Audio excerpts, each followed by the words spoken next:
So today we're gonna start about learning Unit 3. It's about cell, and the section there's about what is cell theory, cell structure and function, types of cell, animal and plant cell, and the cell and its environment.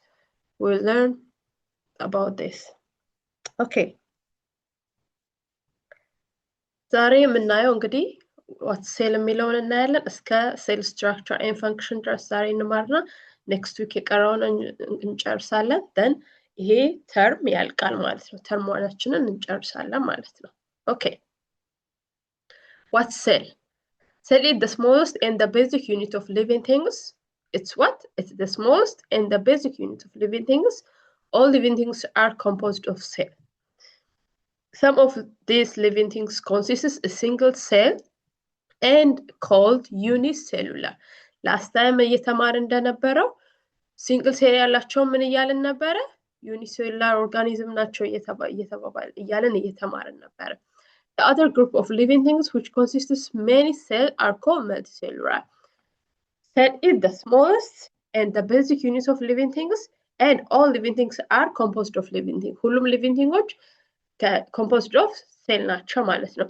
So single cell ያላቸው we call them unicellular organism. If they have many cells, we call them multicellular organism. It's very important to know the most of the unicellular organisms are invisible. What? The most means not all, the most of unicellular organisms are invisible. Invisible with what? Naked eye. በአይናችን ለማየት unicellular የሆኑ organisms invisible ናቸው ማለት therefore scientists use a microscope to observe such cell however there are some unicellular cells which can be seen with naked eye example ልናይ የምንችለው chicken egg is an example of unicellular organism but we can see with the naked eye okay ስለ ማይክሮስኮፕ ተምረን ነበረ እስቲ let's go back ስለተማረው ስለ ማይክሮስኮፕ ስንት አይነት ማይክሮስኮፕ ተምረን ነበር last unit ላይ ሁለት አይነት good ምንና ምንድናቸው ላይት ማይክሮስኮፕ እና ኤሌክትሮኒክ ማይክሮስኮፕ excellent ላይት እና ኤሌክትሮኒክ ማይክሮስኮፕ ተምረናል ማለት ነው ኦኬ ስለዚህ በእነዚህ mostly ኤሌክትሮን ማይክሮስኮፕ ነው ወይስ ላይት ማይክሮስኮፕ ነው ሊቪንግ ቲንጎችን ምን ለማየት የምንጠቀመው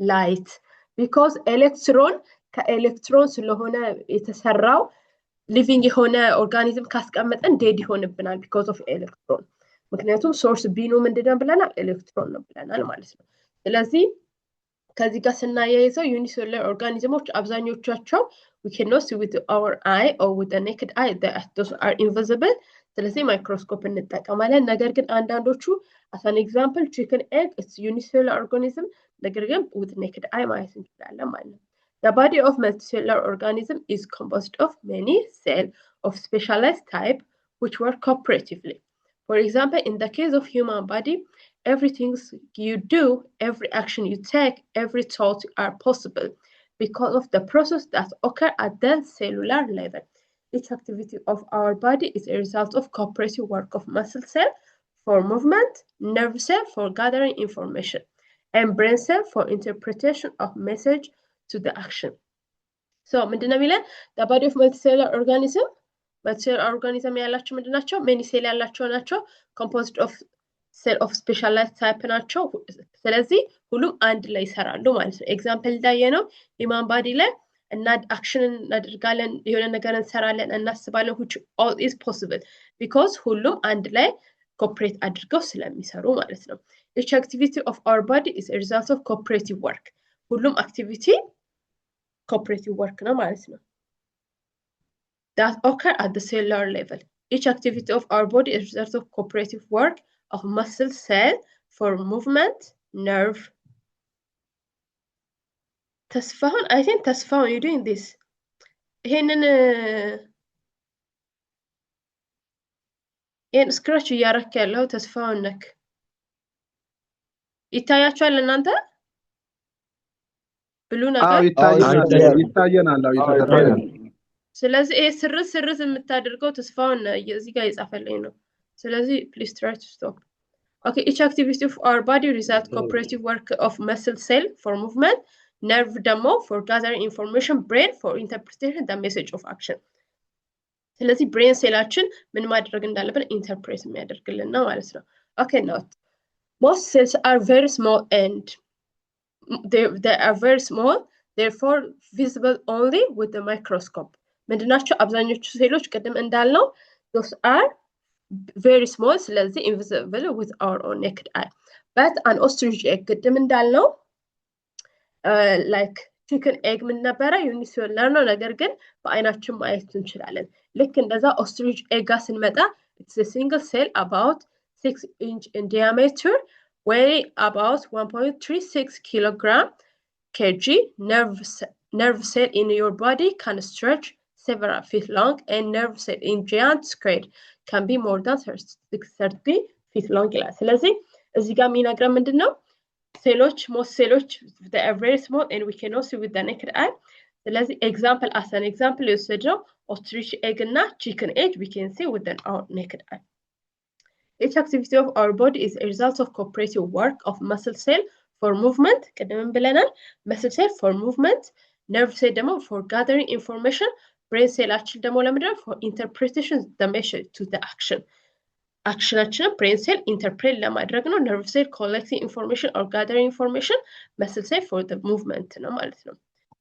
ዩዙ okay, cell theory. Cell theory እንዴት ተጀመረ? Cell is very small ያልነው single cell ያላቸው ደግሞ they are very unicellular ለማለት or multi cell የምንላቸው ደግሞ multicellular ለማለት እንዴት ተጀመረ የሚለውን ደግሞ እናያለን። Cell theory. An English scientist Robert Hooke was the first to observe cell, the first man to observe the cell and to use the word cell for the structure in living organism. Other early Dutch microbiologists, Anton van Leeuwenhoek, 1663 and 1723, used his lenses in building numerous microscopes, some with magnification approaching. ስለዚህ የመጀመሪያው ሳይንቲስት መጀመሪያ ሴልን ያየው ማን ነው? ሮበርት ሁክ ነው ማለት ነው። What the first observed cell around which ጊዜ ነው? 163 to 1723 ላይ ባለው ጊዜ ነው ማለት ነው። ሌላኛው ደግሞ ዳች ማይክሮባዮሎጂስትስ ሊዮን ሁክ የምንለው ደግሞ ሌንስ ተጠቅሞ ማይክሮስኮፕን ፋይንድ ያደረገ፣ ማግኒፊኬሽኑ ደግሞ አፕሮች የሚያደርገው 300 ታይም ነው ማለት ነው። Robert Hooke examined thin slices of plant material. He was surprised by the regular appearance of structure, where a pore-like regular structure. For the Hooke called cell. Hooke ማን ብሏል? ሴል ነው ብሏል ማለት ነው ያየውን ነገር። Each cell appeared to be an empty box surrounded by the wall. Hooke had discovered and described a cell without realizing that it is the fundamental unit of living things. መጀመሪያ fundamental living thing መሆኑ ከማወቁ በፊት ዲስከቨር አድርጎት ነበር። ምንድነው ዲስከቨር ያደረገው? ሴል ነው። አፍተር ዛት ነው ሴል መሆኑን ካወቀ በኋላ ነው ሴል ደግሞ ምንድነው ብሎ ዲስከቨር አደረገ? it is the fundamental unit of living thing የሚለው ደግሞ ዲስከቨር አደረገ ማለት ነው። English natural philosopher Robert Hooke was the first to observe ቅድም እንዳልነው observe cell in 1665 እዚህ ጋር 163 to ይሄኛው ለደች ነው ማለት ኦኬ፣ ለደች ነው። ሮበርት ደግሞ እዚህ ጋር ከስንት 1665 naming the shape he saw in the core cellular Latin. So name ያደረገው በላቲን ወርድ ነው ማለት ነው። ስለ ኖሜንክሌቸር ስንማር ላስት ዩኒት ላይ ኔም የምንሰጣቸው ላገኘናቸው ስፒሺሶች ኔም የምንሰጣቸው በምን ላንጉዌጅ ነው ብለናል? በላቲን። you see የትም ጋር ስትመጡ we use Latin word. ሳይንቲስቶች የሚጠቀሙት ላቲን ወርድ ነው። ምክንያቱም የተለያየ ላንጉዌጅ ከተጠቀሙ ኮሚኒኬት ለማድረግ አዳጋች ስለሚሆን ማለት ነው። ስለዚህ small room ማለት ነው ማለት ነው when translated in English. They are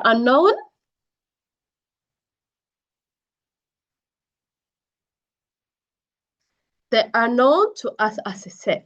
So ሴሎች ናቸው።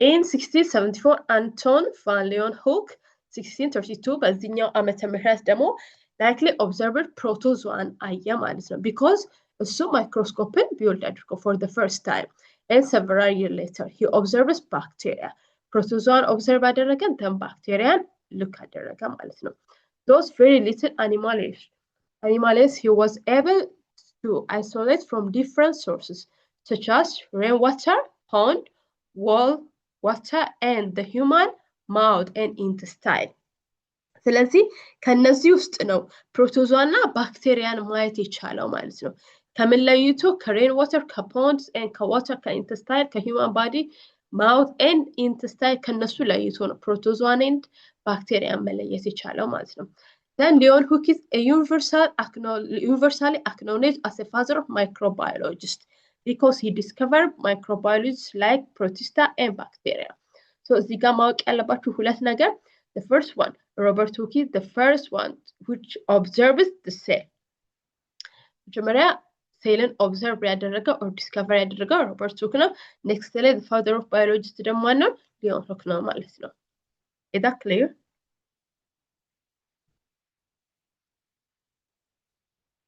okay more than 150 years later German scientists Matthias Schlegel and Theodor Schwann were the first to explain the basic view of what we know called cell theory in 1838. German botanist Matthias Schlegel, a botanist, stated that all the plants are made up of cells. Then the German scientist and Matthias and Mano Theodor Menaderagu stated about the cell. Menalu botanist stated that all plants are made up of cells. A year later, in 1839, another German zoologist, Theodor, reported that all animals are made up of cells. Animal made up of cells and plant made up of cells. Milon discover or explain adaragulamallo. Then a German pathologist, Rudolf Virchow, 1856, established the idea that cells arise only by the division of existing cells. So, cell ደግሞ እንዴት ነው ዴቨሎፕ የሚያደርገው እንዴት ነው የሚያድገው የሚለው ነው ዲስክራይብ ያደረገልን by division of existing cells ራሱን ዲቫይድ በማድረግ ነው ማለት ነው based on the above discoveries so እነዚህ ሳይንቲስቶች ባገኙት discovery the principle of the cell theory is developed the cell theory stated that so እነዚህ ሳይንቲስቶች ኤክስፕሌን ኦር ዲስከቨር ካደረጉ በኋላ ሴል ቲዮሪ የሚለውን ምን አደረጉልን ቤዚክ ፕሪንሲፕል ኦር ፕሪንሲፕል ኦፍ ሴል ቲዮሪ ብለው ሾርትሊ አስቀመጡልን ማለት ነው the first one cell theory living organisms are composed of one or more cell መጀመሪያ ላይ እንዳልነው all living things are composed of one or more cell ዋንም ከሌለው that means there are no living things ስለዚህ made up of or composed of one or more cell ናቸው ሁለተኛው ሴል ቲዮሪ ደግሞ ምንድነው cell are the smallest unit of life or the fundamental unit of life the third one cell arises only by the division of pre-existing cell እዚህ ጋር እንዳልነው ምንድነው established in the idea that cell arises only by the division of existing cell so እነዚህ ሳይንቲስቶች ያጠኑትን አንድ ላይ ምን አደረጉ አንድ ላይ ጨምቀው የሚሆነውን ትክክለኛ ፕሪንሲፕሉ ይሄ ነው ብለው አቅርበውልናል ማለት ነው it's about cell theory የመጀመሪያው ምንድነው living organisms are composed of one or more cell the second one cell are the smallest unit of life or the fundamental unit of life the third one cell arise only by the division of pre-existing cell that means the third one means ሌላ ሴል ኤግዚስት የሚያደርገው ካለው ሴል ዲቫይድ በመሆን ራሱን ስፕሊት በማድረግ ሌላኛውን ሴል ይሰጠናል ማለት ደግሞ ይወልድልናል እንደማለት ነው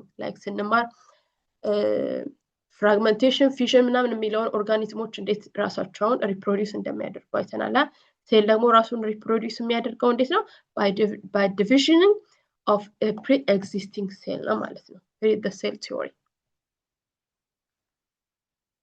okay cells vary considerably in size and shape but they share certain common features ቀደም ብለናል ሴል ስለ ሴል ቲዮሪ ሶስት ሴል ቲዮሪዎችን አይተናል living thingsዎች one or many cell ሊኖራቸው ይችላል and those are the fundamental or smallest units of life and pre-existing cell ካለው ነው ከpre-existing cell ነው ራሱ ዲፋይን የሚያደርገው ኦኬ ሴል ጋር ስንመጣ አሁን ሴል የተለያየ ሼፕ እና ምን አላቸው ሳይዝ አላቸው but they share certain common features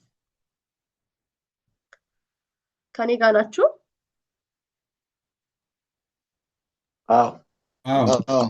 ኦኬ ጉድ ስለዚህ ሴሎች በተለያየ ሳይዛቸውና ሼፓቸው የተለያየ ነው ነገር ግን ኮመን የሚያደርጋቸው የራሳቸው ሆነ ፊቸር አላቸው ማለት ነው the first one every living cell is surrounded by a membrane the membrane surrounded የተደረገ ነው which separate the cell contents from everything else outside ከአውትሳይዱ separate የሚያደርገው በsurrounded membrane ነው ማለት ነው ሁለተኛ cell contain genetic material which store all the instruction needed for the cell's activity አሁን ሴል ምንድነው ጄኔቲክ ማቴሪያልን ኮንቴን አድርጓል ያኔ የናንተ የሁላችንም ጄኔቲካችን ኦር ዲኤንኤያችን ያለው within our cell ነው ማለት ነው many of these activity are chemical reaction catalyzed by the enzyme produced inside the cell so activity chemical reaction እንዲፋጠን catalyzed የሚደረገው enzyme catalyzed የሚደረገው inside the cell ነው ማለት ነው cell have their own energy release system that powers all of the cell activity. So cells can be thought of a smallest living structure, nothing smaller can survive. So የትኛውም ትንሽ ነገር ሴል ከሌለው ሴል which is the smallest living thing ከሌለው survive ማድረግ አይችልም። ስለዚህ ሴሎች የተለያየ ሼፕ አላቸው ነገር ግን ኮመንሊ ሼር የሚያደርጉት የራሳቸው ኮመን ይሄ የሆነ ፊቸራቸው or መገለጫቸው እነዚህ ናቸው ማለት ነው። ሁሉም በሰራውንድ ሜምብሬን ሰራውንድ የተደረገ ነው ሁሉም ሴሎች ጄኔቲክ ማቴሪያል ኮንቴን ያደረጉ ናቸው እና የተለያዩ አክቲቪቲዎች ኦር ኬሚካል ሪአክሽኖች ካታላይዝ እንዲደረጉ ኢንዛይምን ፕሮዲዩስ የሚደረገው ኢንሳይድ ሴል ነው ማለት ነው this is about the common features of cell ማለት ነው okay cell structure and function እስካሁን ምን አይተናል what cell cell theory አይተናል and the common features of cell and cell theory. Okay, let me ask you a question. What's cell?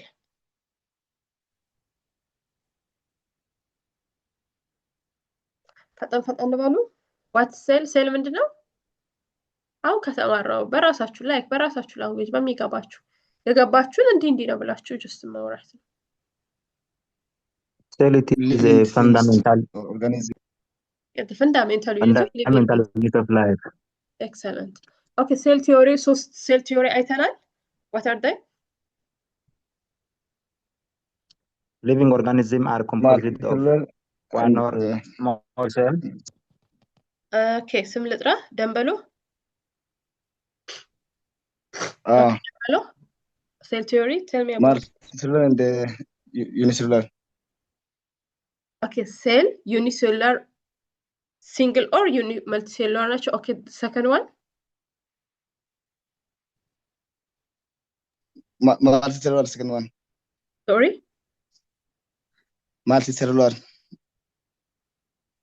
እሺ የመጀመሪያው ምን ብለሃል cell should be one or many cell or unicellular or multicellular ነው ሁለተኛው ሶስት ቲዮሪ ነው ያየነው ኦኬ አንደኛውን ኦኬ ብለህልኛል መልካሙ ሌላ ተማሪ መልካሙ ታይም እንጠቀም መልካሙ ነው መላኩ ሶሪ ስማችሁን ከተሳሳትኩ ማን እየመለሰኝ ነው መላኩ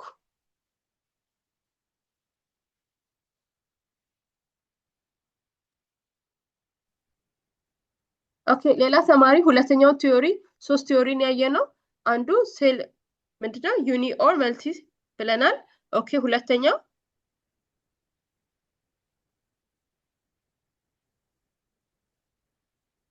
hello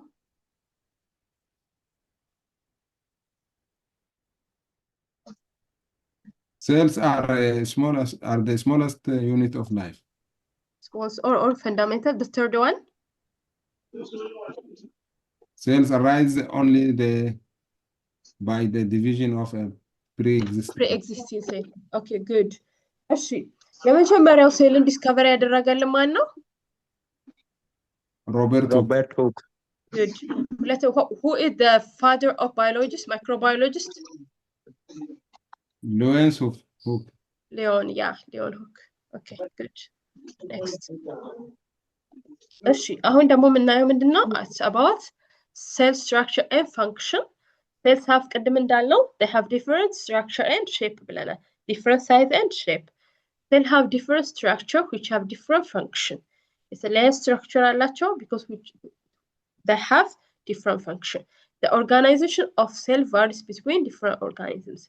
In multicellular organisms, some cells have the same shape and same function, but other cells have different shapes and different function. It's obvious that human nerve, and muscle cell have different shapes and different function. ቅድም እንደተባባለው muscle cell for movement, nerve cell ደግሞ for gathering information ተባብለናል። Here is the figure for muscle cell and nerve cell. ይኸው ቶፕ ላይ የምናየው ምንድነው? ሼፓቸውና ፈንክሽናቸው የተለያየ ነው ብለናል። There is the top one is nerve cell, dendrite, axon, and nucleus cell body ያላቸው those are nerve cell. ታች ላይ ስንመጣ ደግሞ muscle cell ነው. As we can see, the shape are different and their picture or their figure are also different. So ፈንክሽናቸውን አይተናል። ምንድነው የተባባልነው? muscle cell for movement ብለናል። nerve cell ደግሞ for gathering information ብለናል። ቅድምን አይተናል። brain ጋር ስንመጣ ደግሞ brain ደግሞ ሜሴጁን ኢንተርፕሬት ያደርግልናል ማለት ነው። Okay, it's important to know that cells look like one another in certain important ways. ሴሎች ሊመሳሰሉ ይችላል. Some are similar, some are different ብለናል። One important similarity between plant and animal cell. Listen here. One important similarity between plant and animal cell is the presence of common cell structure, like nucleus, cytoplasm, and cell membrane or cell plasma. Planትና animalን similar የሚያደርጋቸው ምንድነው? The presence of common cell structure. Those are nucleus, cytoplasm, cell membrane አላቸው። ምኖች? ፕላንቶችም አኒማሎችም። ስለዚህ ፕላንት ሴልና አኒማል ሴልን ሲሚላሪቲያቸው በምንድነው? They have common or the presence of common cell structure. Those are nucleus, cytoplasm, cell membrane ማለት ነው። In addition to the above structure, there are many tiny structures in the cytoplasm called organelles.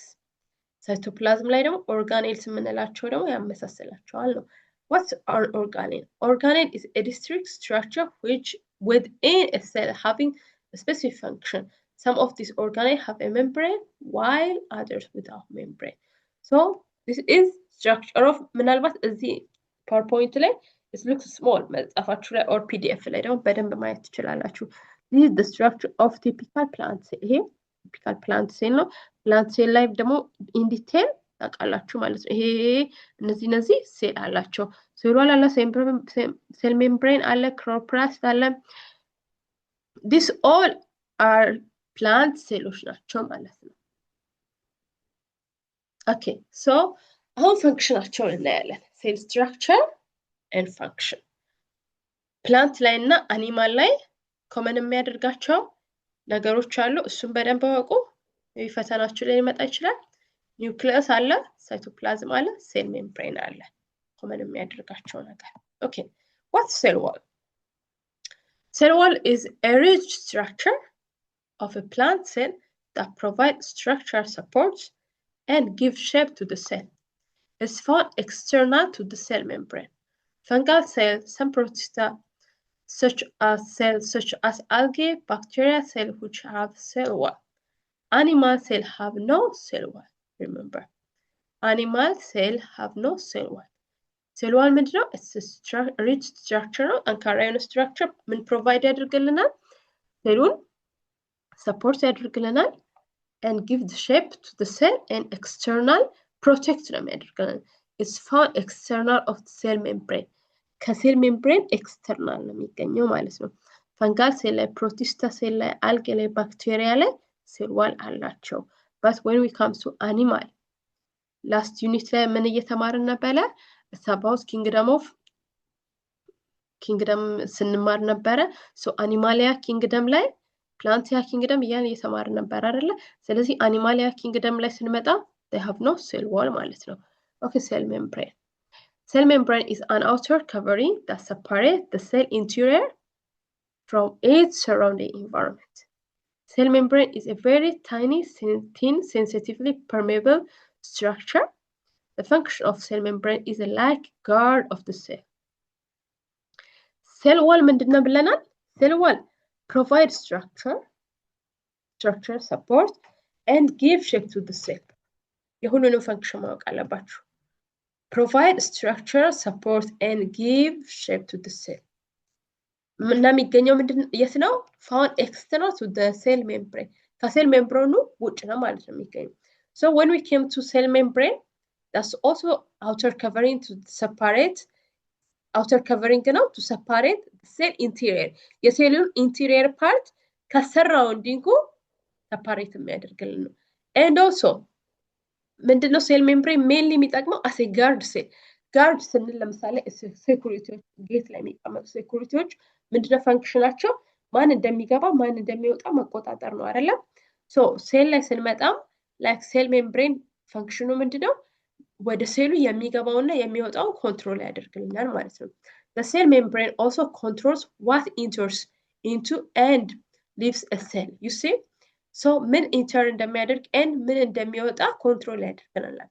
It controls the entry of organic molecules, የሚገቡት ሞለኪውሎች ions, water, oxygen into or out of the cell. የሚገቡትን የሚወጡትን ኮንትሮል ያደርግልናል። And waste such as carbon dioxide also leave a cell by passing through the cell membrane. You see, wasteዎች እንኳን ሲወገዱ carbon dioxide ሲወጡ በየት በኩል የሚወጡት? Passing through a cell membrane. Cell membrane is a semi-permeable or selective permeable because it chooses what can go in or out of the cell. እዚህ ጋር ምን ብለን ነበረ? Cell membrane is a very tiny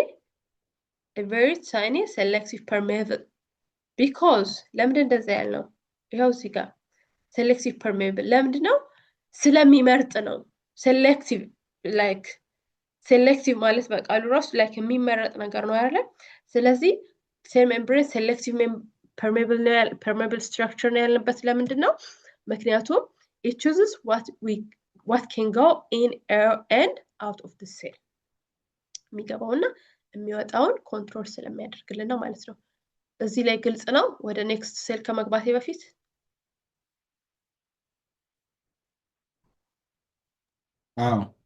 Okay, next. Cytoplasm. Cytoplasm is a thick fluid-filled region in the cell containing cell organelles. It is the whole part of the cell. The fluid material that cytoplasm consists fluid ነው ማለት ነው የሚይዝልን fluid-filled region ነው which cytoplasm. Cytoplasm, a thick fluid-filled region in the cell containing cell organelle. It is the whole part of the cell. So ይሄ fluid ደግሞ contain የሚያደርገው ከ70 እስከ 80% contain water. Then with different organelle ከ80% ያለፈው ደግሞ different organicoችን ይይዝልናል፣ ፕሮቲኖችን ይይዝልናል፣ ካርቦሃይድሬቶችን ይይዝልናል ማለት ነው። and inorganic ions. Inorganicoች ደግሞ ሶዲየም፣ ፖታሲየም and ካልሲየምን ይይዝልናል ማለት ነው። Molecules dissolved in it. It is also a site where several chemical reactions such as protein synthesis takes place. So what's cytoplasm? It's a region which contains a fluid field. Fluid field region ምንድነው? fluid field ያለው ነው። ሌላ ደግሞ ምንድነው? it contain ከ70 እስከ 80% ዋተርን የሚይዝ ነው። ፍሉዱ ላይ ምንድነው? ከ70 እስከ 80 ዋተር ነው። ሌላው ምንድነው? ኦርጋኒክ እና ኢንኦርጋኒክ የሆኑ ሞለኪውሎችን ይይዝልናል። and the important function ምንድነው? ምን ያደርጋል? ፕሮቲን ሲንተሲስ ያደርጋል ማለት ነው። ሳይቶፕላዝም እዚህ ጋር several chemical reactions ይካሄዳሉ such as protein synthesis takes place. So protein synthesis takes place የሚደረገው የት ነው ከተባለ ሳይቶፕላዝም ላይ ነው ማለት ነው። Okay, nucleus. Nucleus is the large organelle surrounded by the double membrane. Inside nucleus, there are tray-like structure called chromosome that contains a very long molecule DNA. Nucleus is the largest organelle surrounded by double membrane. Inside the nucleus, there is tree-like structure chromosome አለ chromosomes ደግሞ ምን አለ DNA አለ ማለት ነው the nucleus determine what the cell will be for example the blood cell a liver cell muscle cell or nerve cell the nucleus also controls cell division within a nucleus that there is a darker area called nucleus darker area unless you don't know nucleus this is the site where new ribosomes are made ስለዚህ የኒውክለስ ፈንክሽን በጣም ብዙ ነው ማለት ነው የመጀመሪያው ነገር those are the largest organelle surrounded by double membrane ውስጥ ላይ ምን አለ large tree-like structure chromosome አለ chromosomes ደግሞ ምን አለ DNA አለ ማለት ነው then when we come to determine it's what the cell will be for example blood liver muscle cell and nerve cell the nucleus can control cell division control ያደርጋል ምን nucleus ማለት ነው then nucleus ላይ darker area አለ that darker area we call nucleus እንላለን ማለት ነው this site nucleus site ደግሞ እቺ dark area ደግሞ ምንድናት አዳዲስ ራይቦዞሞች የሚፈጠሩበት or reproduce የሚደረግበት ቦታ ነው ማለት ነው okay ራይቦዞም የት ነው reproduce or new ribosome made የሚደረገው የት ነው nucleus ጋር ይሄ ራይቦዞም የሚለውን ቀጥሎ የምናየውን የት ነው made የሚደረገው nucleus ላይ ማለት ነው which is in the darkest area ላይ nucleus ላይ ማለት ነው okay what's ribosome ribosomes are smaller cellular structure that are found in the large number in all function it's small structure no but it's found in the large number ማለት ነው the function of ribosome is synthesis protein ribosomes are found either freely in the cytoplasm or attached in the rough endoplasmic reticulum አሁን ያለን it's about rough and smooth reticulum የሚለው ማለት ነው ribosome is the largest membrane ነው then ribosome ደግሞ made የሚደረገው nucleus ላይ ነው ማለት ነው okay endoplasmic reticulum then እዚህ ጋር ስንመጣ before ይሄን ከማለፌ በፊት ribosome are found either freely in the cytoplasm ላይ ይገኛል አሊያም ደግሞ or attached to the rough endoplasmic reticulum reticulum ላይ ደግሞ ምን ላይ ነው የሚገኘው cytoplasm ላይ ይገኛል ማለት ነው okay endoplasmic reticulum the endoplasmic reticulum is a complex system of interconnected double membrane that they contain fluid field separate between membrane which allow material to be transported throughout the cell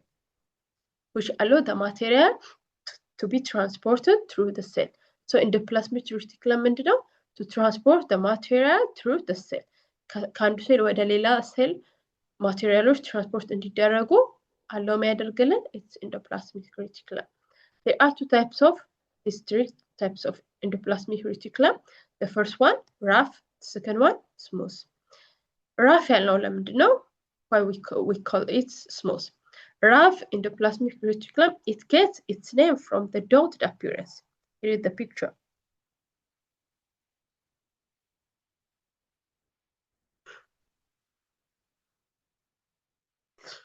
okay በደንብ እንዲታያችሁ okay rough endoplasmic reticulum it gets its name from the dotted appearance of its surface you see ይሄ ምንድነው rough endoplasmic reticulum ነው ይሄ ደግሞ smooth ነው ስለዚህ rough የሚለውን ስም ራሱ ያገኘው ከየት ነው የሚለው ከዚህ ከዶትድ አፒራንሱ ነው ዶት ይታያችኋል እዚህ ጋር ከዶትድ አፒራንሱ ነው this dotted structure on it are ribosome እነዚህ ራይቦዞሞች ናቸው ስለዚህ ራፍ የተባለው ምንድነው because of ribosome ነው rough endoplasmic reticulum ምንለው ምንድነው with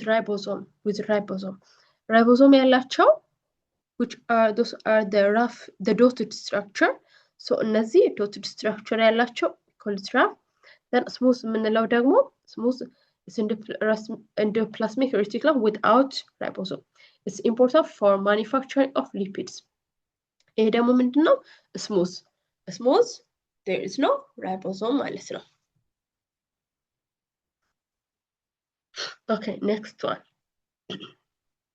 vessels are small stack-like collection of membranes that they store transport and ship material where they need to go cell structure work cell structure የሚለው it's all about the cell እስካሁን ስለተማርናቸው ሴሎች cell structure work cooperatively አንድ ላይ ነው የሚሰሩት and for example a protein made by the rough endoplasmic reticulum ተያይዞ ያየነው ነው ቀደም endoplasmic reticulum ላይ rough ላይ ምን ሜድ ይደረጋል ፕሮቲን ሜድ ይደረጋል ስሙዝ ላይ ደግሞ ሊፒድ ማለት ነው so እዚህ ጋር ሜድ ከተደረገ በኋላ maybe placed in the transport vessels ወደ transport vessels ደግሞ place ይደረጋል እዛ ይቀመጣል ማለት ነው then endoplasmic reticulum ደግሞ አለው ሲያደርግ ነው ከአንዱ ሴል ወደ ሌላኛው ሴል ሙቭ የሚያደርገው ማለት ነው then shift to Golgi bodies ቀጥሎ ያለው ደግሞ ምናየው ምንድነው Golgi bodies apparatus የሚለው ነው ማለት ነው ሌላኛው ሴል structure ስለዚህ ሴሎች አንድ ላይ ይሰራሉ የቨዝሉ ደግሞ ጥቅም ምንድነው or function ምንድነው the first thing is a small sac like collection structure of the membrane sac they store transport and ship material ወዴት መሄድ እንደፈለጉ ship ያደርግላቸዋል okay 8 it's about 11 እንትን ያለን 11 ሴሎችን አይተን የዛሬ ክላስ እንጨርሳለን ማለት ነው okay Golgi apparatus Golgi body or Golgi complex Golgi apparatus is a smooth or concave membrane structure the Golgi apparatus with the vessels function in the collection packaging the function listen the function collection packaging and distribution of molecule within the cell or even outside the cell.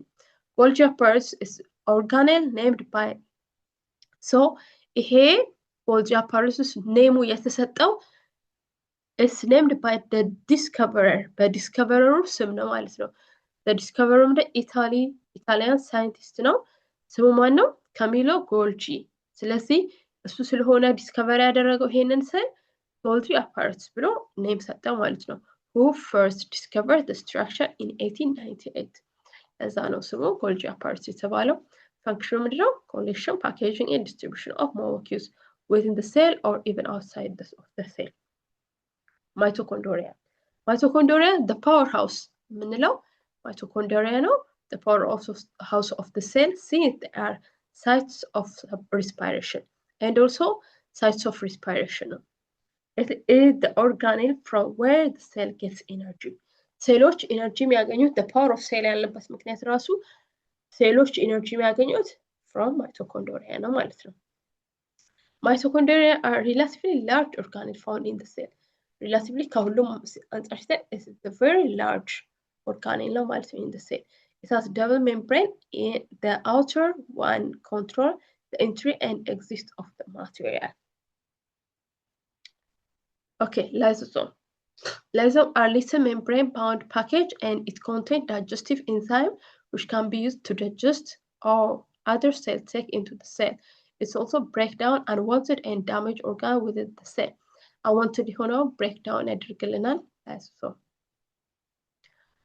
okay the last one chloroplast obviously plant ላይ ብቻ ነው የሚገኘው because ይሄን የምንጠቀመው ለምንድነው for preparing food chloroplasts occur in the cell of green plants mostly in the cell of the leaves that are the sites of photosynthesis for the process of photosynthesis sunlight energy is very important therefore chloroplasts contain green pigment called chlorophyll that can trap the sunlight energy from the synthesis of carbohydrates ስለዚህ chloroplast green plant ላይ ነው የሚገኘው chloroplast ደግሞ photosynthesis process ለማድረግ ምን ያስፈልገናል light energy ያስፈልገናል light energy ደግሞ trap or gram ያደርግልን ምንድነው chloroplast ላይ የሚገኘው green pigment chlorophyll የሚባለው ነው ማለት ነው green pigment chloroplast ላይ የሚገኘው green pigment chlorophyll የምንለው እሱ sunlight-ን trap ያደርግልናል then from the synthesis of carbohydrate ከዛ the process of men preparing food or the process of photosynthesis ይካሄዳል ማለት ነው okay this is all about for today next week we're going to continue about types of cell ማለት ነው ዛሬ ተማርነው what cell theory then who find the first cell and about who the father of microbiologists cell structure and cell function አይተናል ጥያቄ ካላችሁ you're welcome thank you for your attention